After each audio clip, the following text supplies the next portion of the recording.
your right to know.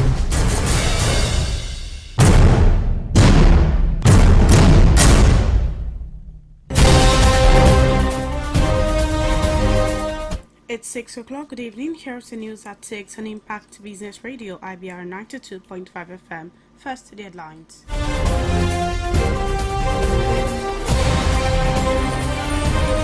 House of Representatives again calls on Buhari to end security challenges across the country. INEC urges political parties to conclude their primaries, insists 2023 general elections timetable has not changed. National Association of Nigerian Students maintains no political party will hold presidential primaries over lingering strike. Now the news in detail. I am Toluwaleke Ali.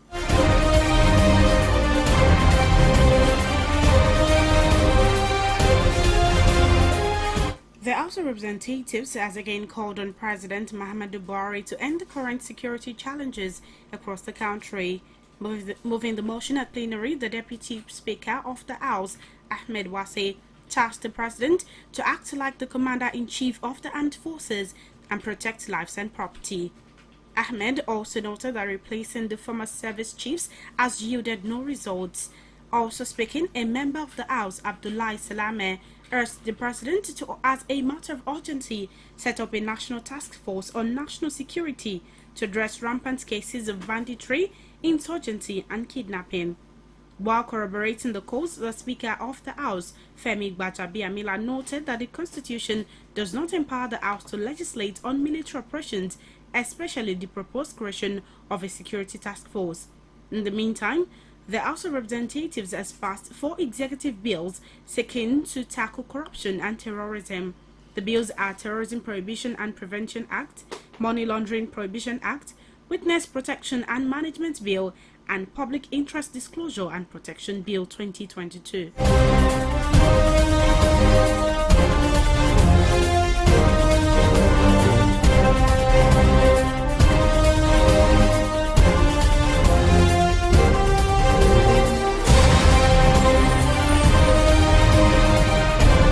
In the meantime, the United Nations Secretary General Antonio Guterres says only when the root cause of terrorism is addressed, terrorists will no longer have a chance to persist in Nigeria. Guterres made this known while speaking with newsmen after a visit to President Muhammadu Buhari in Abuja.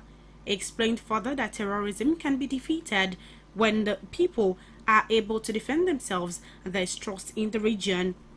In the regional government institutions, Guterres also called for programs which will guarantee a full reintegration and of ex-terrorists. He further revealed that the pressure from Ukraine for humanitarian assistance has no effect on the United Nations supply to other nations in need, like Niger Republic in Africa.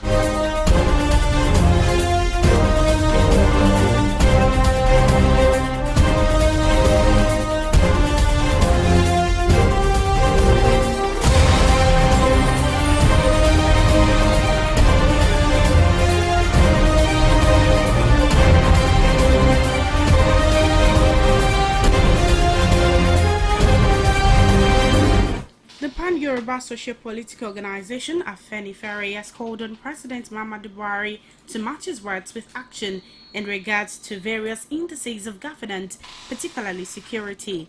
In a statement, the National Publicity Secretary of the organization, Jare Ajayi, said the information and assurance that emanated from the President's message to Nigerians to mark this year's Eid al-Fitr celebration is against the reality on ground. Ajayi decried that Nigerians are living and moving around in fear and despondence due to rising insecurity, while agreeing with the President that the fight against terrorists in the country has been long and hard. The Afenifere spokesman stated that the federal government has not succeeded in convincing the people that the final victory is within sight. Ajayi also reminded President Muhammadu Buhari that the 3 major areas in which he raised the hopes of Nigerians when coming to power are security, fighting corruption, and boosting the economy, among others. It will be noted that President Buhari in his Salah message had revealed that an end to terrorism is very much in sight.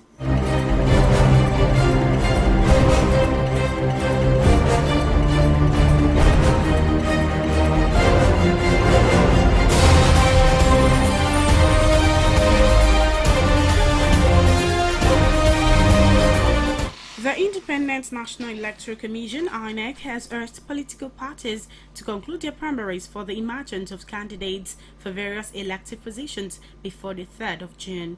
In a statement today, INEC's National Commissioner for Information and Voter Education, Festus Okoye, insisted that the earlier scheduled timetable for activities of the 2023 general election has not changed. Okoye also urged the parties to ensure rancor-free and transparent exercise, reiterating that its deadline is firm and fixed.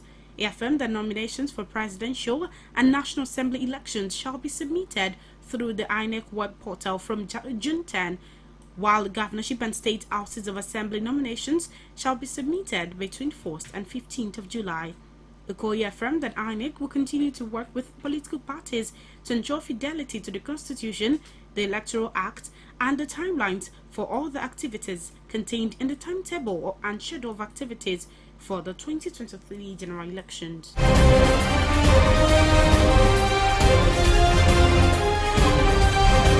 As the 2023 presidential election draws near, Nigerians have called for the adoption of a zoning formula which will see a southern presidential aspirant emerging as the next president. They made this known in a chat with Babatunde Ilerioluwa on today's edition of People's Forum. Journalists across the country have shown their displeasure over their worsening working.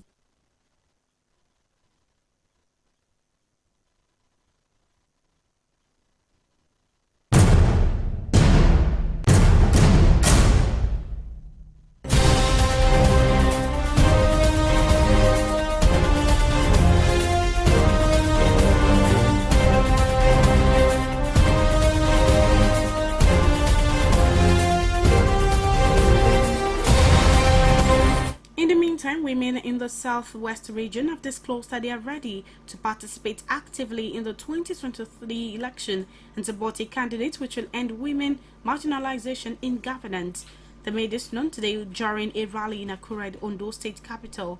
According to them, Nigeria needs a president which will lift the country out of the current infrastructural decay and poor leadership, and will also encourage women participation in politics. They noted that Nigeria is in dire need of serious intervention which will provide solution to the different challenges confronting the nation. Why are the men excluding these women? And as they exclude the women, are they doing particularly well?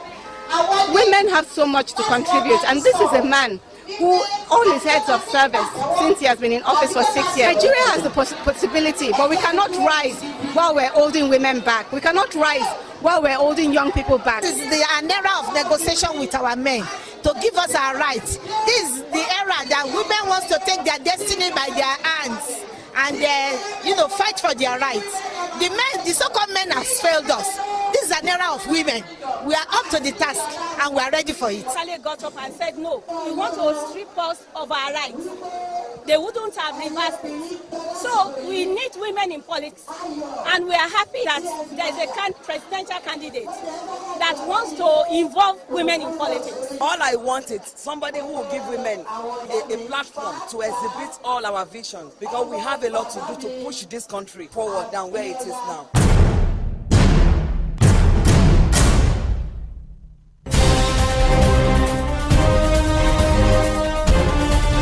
In another development, the immediate former national chairman of the All Progressives Congress (APC), Adams Oshiomhole, has formally joined the list of presidential aspirants on the platform of the APC. Making his declaration, Oshiomhole pledged to tackle insecurities, non and low payment of workers in the country.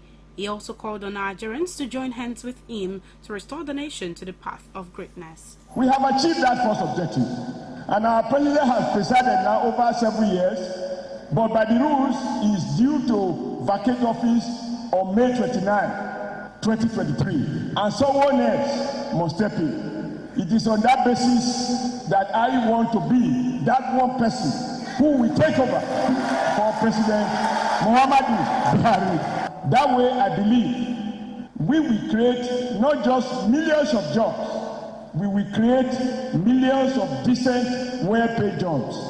I don't like when many of those who have declared says, I will create 100 million jobs. Just like that. Nobody tell us how. Do jobs drop from the sky?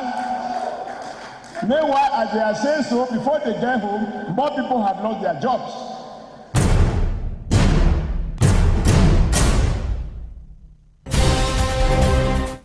Years after his demise, Nigerians have described the late President Umaru Musa Yar'Adua as a good man whose type is hard to find. Speaking with Impact News Crew, they noted that he will always be remembered for his great contributions and development of the country. Nice. Former President Goodluck Jonathan and others have paid tribute to late President Umaru Musa Yar'Adua. In his remarks, Jonathan described the late president as a good man whose type is hard to find. Similarly, some Nigerians also disclosed that the late Yar'Adua will always be remembered for his great contribution and for being a man of peace and a soldier of truth. A social commentator, Oyishola Ladokun, said 12 years ago, Nigeria lost a patriot, a selfless leader, and a peacemaker who governed with sincerity and passion for the people. Ladokun noted that his strides in public life will continue to testify for him and keep his memory alive.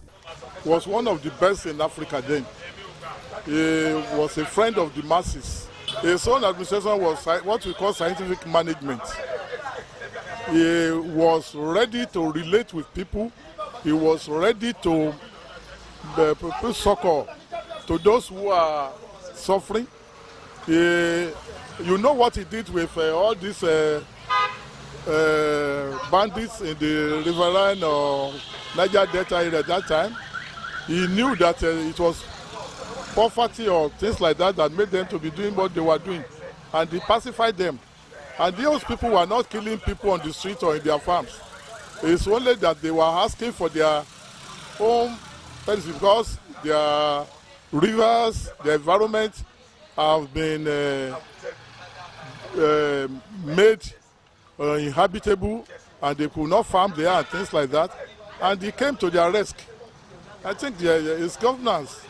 On his part, a political analyst, Vicky Uluwole, described the late Umaru Musa Yar'Adua as a gift from God. He maintained that his administration was a good one from his economic policies and good governance. Late Umaru Yar'Adua is a gift from God to the entire nation. He came, he saw, and he conquered. May Almighty Allah grant him as Ghana Fidaus. Late Umaru Yar'Adua scored 75% in good governance in Nigeria. Because when there is no peace, you find everything difficult. The way he did with the Niger Delta militants, I really appreciate him on that. So he brought sanity to the land, and then our economy improved. He added that he lived a life well lived in service to the people and humanity. Taiwo Olanrewaju, Impact Business Radio News. The National Association of Nigerian Students, NANS, has again insisted that without the resolution of the face-off between the federal government and ASU, no political party will be allowed to hold presidential primaries in Abuja. In a statement today, the national president of the association, Sunday Asefo, noted that it would be absurd for the youths to continue to be idle at home while political leaders pretend as if nothing is wrong and are engrossed in who fly their banners in the coming general elections. It will be recalled that the Academic Staff Union of Universities, ASU, had berated the federal government's indifferent attitude towards its demands. This is coming after the Minister of State for Education, Emeka Nwajuba, said the federal government does not know why the union is on strike. However, speaking with IBR's Ayodele Fakeye, the chairman of the union, Ibadan and Lagos chapters accused the government of poor commitment to the payment of academic end allowance, among others. The seemingly unending tussle between the Academic Staff Union of Universities and the federal government over the non-implementation of the 2009 renegotiated agreement has no doubt been a cause of worry to many. This is just as the federal government said it was still not aware of the reasons that caused the ongoing strike by the Academic Staff Union of Universities, adding that the union lacked basic rights to dictate to the government how the salaries of members should be paid. Reacting, the chairman of the Academic Staff Union of Universities, University of Ibadan chapter, Professor Yola Akinwale, said the statement only depicts government's indifferent attitude to the body's demands and the needs of the education sector. It beats my imagination that an official of government in the category of a minister of state will utter the word that he doesn't know why ASUU is on strike. Perhaps some of them need psychiatric evaluation, because if people are talking from different sides of their mouth on the same issue, then there is something wrong with the mental state of some of the people representing our government. How do you place his statement before he obtained his nomination form and now? Similarly, the chairman of the Academic Staff Union of Universities, University of Lagos chapter, Dr. Dele Ashiru, said it is unfortunate that the government of the day has lost touch with reality. Painful, to say the least, that a minister in the Ministry of Education will tell the world that they don't know why we're on strike. Like I said somewhere this morning, I think it is the right time for government to give support to the NDLA, which is the National Drug Law Enforcement Agency, to do some kind of tests for those who aspire to lead us. Because unless you are not in tune with developments in the society, you cannot, by any stroke of imagination, tell the world that you don't know why ASUU is on strike. Also reacting to the statements criticizing the union on their rights to dictate how they can be paid, the ASUU bosses said the initiated payment system is an illegality which will create impunity and further reduce the vital role of academics in the country. Since we are able to plug holes in the software they subscribe to, and we have been proven right by various assessment reports, even from agency of government. The recent Auditor General of the Federation's assessment of IPPIS shows gross misconduct, gross anomaly, fraud that the IPPIS platform was purportedly, supposed to go against. It's neither here nor there. It is obvious that IPPIS is a fraud. We are not dictating how we are going to be paid, but it will be very, very unhuman for a union as strong as the Academic Staff Union of Universities to subscribe to a software that is dealt with a lot of problems, which government failed to acknowledge. Fact remains that if a payment platform is injurious to the employee, if a payment platform is making a slave out of the employee has inalienable rights to demand a change. And that is what our union is doing. As I speak with you, none of our members can predict how much they earn in a month when they are paid on the IPPIS platform. And I'm even surprised that the minister today is still talking about an IPPIS that is totally discredited. It is therefore important for all stakeholders to come to a compromise to resolve the complaints of the union to find a long-lasting solution to the incessant strikes. Ayodele Fakeye, Impact Business Radio News.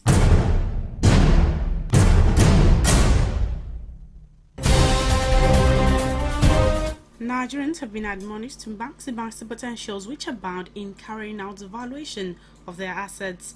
The Nigerian Institution of Estate Surveyors and Valuers, Ogun State Chapter, made the call during a sensitization and awareness work to celebrate this year's day. Speaking to newsmen, the chairman of the association, Wale Ojo, said the opportunities that abound in valuation of assets are limitless, stressing that Nigerians can unlock wealth through valuation from real estate investments, among others. He also noted that a vast majority of Nigerians are losing a lot from not carrying out valuation on their assets.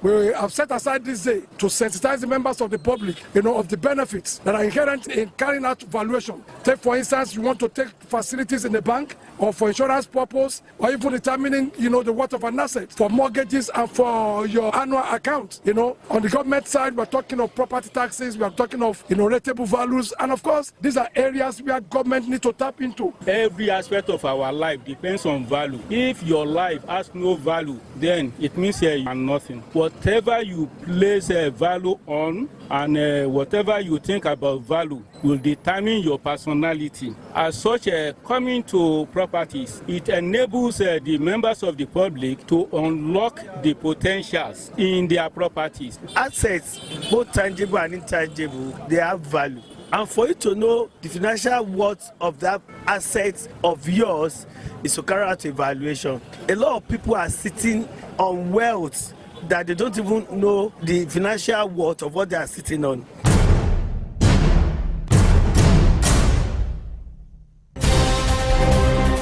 The Adamawa State Police Command has arrested 14 notorious criminals terrorizing residents of Yola North and Yola South local government areas of the state. In a statement today, the state's Commissioner of Police, Sikiru Akonde, said the arrest followed its sustained efforts to rid the state of crime and improve public safety. Akonde revealed that the operations also led to the recovery of 1 Audi vehicle, 6 computer sets, and 2 television sets, drugs, among others. The Commissioner of Police also assured the people of the readiness of personnel of the force to sustain the tempo in getting rid of criminal elements in the state. Akonde, who ordered thorough investigations of the criminals and ensured that they faced the full wrath of the law, equally commended operatives under the command for their strength. He further directed all divisional police officers to intensify intelligence-led policing, sustain collaboration with members of the public, dominate the public space, and deny hoodlums the opportunity to regroup anywhere within the state.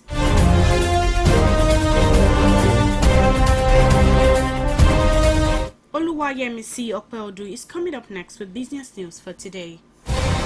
Business. The federal government says it has given the terminal operators and freight forwarders 2 months to comply with the implementation of practitioners' operating fees (POF) payable to the Council for the Regulation of Freight Forwarders in Nigeria. The Minister of Transportation, Rotimi Amechi, stated that following the non-compliance since the POF was instituted on 24th of February this year, 2022, the ministry will hence demand a report on the level of compliance at the end of 2 months period, June to July. After 2 months, and it is not complied with, the ministry will begin to look at sanctions. Amechi noted that there is no exemption for anybody, as businesses have to be run based on the rules of Nigeria. In another news, it is 1 week after the federal government announced the second phase of the reopening of land borders. This is coming 3 years after the government shut down land borders due to the incessant smuggling of arms and different contraband goods. The Nigeria Customs Service (NCS) says borders in the northeast and north central regions are yet to meet the reopening specifications. The National Public Relations Officer of the NCS, Timi Bomodi, said until the borders are certified to be reopened, they will remain closed. It will be recalled that in December 2020, the Federal Executive Council reopened the country's 4 major land borders, which was Seme, Ilela, Megatari, and Mfon. The newly reopened borders bring the number to 8 borders that has been opened. That ends the business news for today.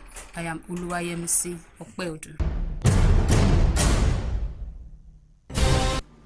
Thank you, Yemisi. It's over now to our editorial review for today with Holiness Ako. The Punch newspaper editorial for today takes a look at the premature abandonment of the COVID-19 protocols by the general populace. The paper recalls that the federal government, through its Presidential Steering Committee on COVID-19, announced the relaxation of most COVID-19 protocols. It notes that people are moving on from the COVID-19 pandemic and there is a general underestimation of the COVID-19 threats. The paper, however, calls to attention the fact that there is a renewed upsurge of coronavirus cases globally, especially in China, its place of origin. It laments Nigeria's poor leadership system, which has failed to put in place the necessary measures needed to combat the spread of coronavirus. The paper calls on the government to reintroduce and reinforce the basic preventive protocols. It emphasizes the need for Nigerians to get vaccinated, urging the government to aggressively pursue the vaccination program. In conclusion, it states that violators of these preventive protocols should be punished according to the law to serve as a deterrent to others. On its part, the Vanguard newspaper editorial for today is focused on the economic vandals crippling Nigeria. It states that the vandalism of national assets is prevalent in different sectors and has caused severe damage to the economy. The paper recalls the recent arrests of some suspects, which included officials who were charged with securing national assets and prosecuting criminals, pointing out that some officials have even been caught as the illegal owners of some public assets. It notes that vandalism will not thrive alone, adding that for anything to thrive, there must be a booming market for it. The paper laments the failed security system that is unable to protect the nation's assets from these organized criminals. It concludes by saying that more police and security functions should be decentralized to the states and local communities in order to help safeguard national assets. That ends the editorial review for today. My name is Holiness Ako. Thank you, Holiness. Over now to the exciting world of sports. Hello, good evening. Welcome to the sports segment. Israel Adesanya is billed to face middleweight #1 contender Jared Cannonier on July 2nd at the T-Mobile Arena in Las Vegas, according to footage from a podcast that showed the background of Dana White's office. Adesanya defeated Robert Whittaker in February for the second time to retain his middleweight strap, while Cannonier knocked out Derek Brunson in the second round in February to become the weight #1. Adesanya in previous interviews had welcomed the fight against the American, and now the American, who recently announced that he had signed the dotted lines for the fight against Adesanya, had made the date public. In other news, Nigeria's Flying Eagles thrashed local side Olympic Niamey 4-0 in a friendly game at the Stade Municipal. Gombe United duo of Mohamed Haminu and Ibrahim Yahya scored the opening 2 goals for the Flying Eagles. Ahmed Abdullahi got the 3rd goal, while Mohamed Benjir put icing on the cake by scoring the 4th goal. It will be recalled that Ladan Boso's side defeated Nigeria Republic 1-0 in a warm-up game in Niamey on Monday. Both teams had played out a scoreless draw in their first clash at the same last week Friday. The matches were put together to put the team in proper shape ahead of the WAFU B Under-20 qualifiers, which start in Nigeria Republic on May 7th. The Flying Eagles will open their qualifying campaign on May 8th against defending champions Ghana. Burkina Faso are the other team in Group B. In other news, the Gabonese National Division 1 Football Championship will kick off in the weekend of May 14th for the 2021-2022 football season. According to a note from the General Secretary of LENAF, Charles Nzengol, matches counting for the one action will be played on Saturday 4th May 2022. The league has been structured in a new format so as to meet up with the CAF calendar. The 14 clubs taking part in the championship have been partitioned in 2 pools of 7 teams each. Pool A is made up of CF Manona, AS Pelican, Bungyori Sport, FC 105, AO Stade Manjil, Stade Mingoville, and Union Sportive Del Yem. In Pool B, we have Akanda FC, USB, AS Diakaki, Lozo Sport, AS Manga Sport, Missile FC, and Circle Imberi Sportive will battle it out for the top spot. The Gabonese top-tier championship was last played in 2019 but was abandoned halfway, with Fegafoot deciding not to promote or relegate teams that season. Bungyori Sport and AS Manga Sport, who were leaders of their respective pools at the time the championship was stopped in 2019, have been representing Gabon in the CAF Confederation Cup and the CAF Champions League. Cycle Imberi Sportive remains the current champions of the Gabonese League after winning it in the 2018-2019 season. And lastly in sport, Andy Murray has pulled out of his match against Novak Djokovic at the Madrid Open because of hernias. The Brit was scheduled to play in the 3rd round of the event on Thursday. The 34-year-old squad had planned to skip the clay court season but reversed his decision last month when accepting a white card for the Spanish tournament. Murray, who is ranked 78th in the world, had cited the last 16 match against Djokovic as a fantastic opportunity to play against him again on a big court in a huge tournament. The pair have known each other since they were children and have faced each other 36 times in their professional careers. That's all we have for you in the exciting world of sport. My name is Isaiah Akinremi. Thank you, Isaiah. On the foreign scene, the World Health Organization says the COVID-19 pandemic has caused the deaths of nearly 15 million people around the world. In a statement today, the World Health Body revealed that the figure is 13% more deaths than normally expected over 2 years. According to the organization, there were 4.7 million COVID deaths in India and almost a third of COVID deaths globally.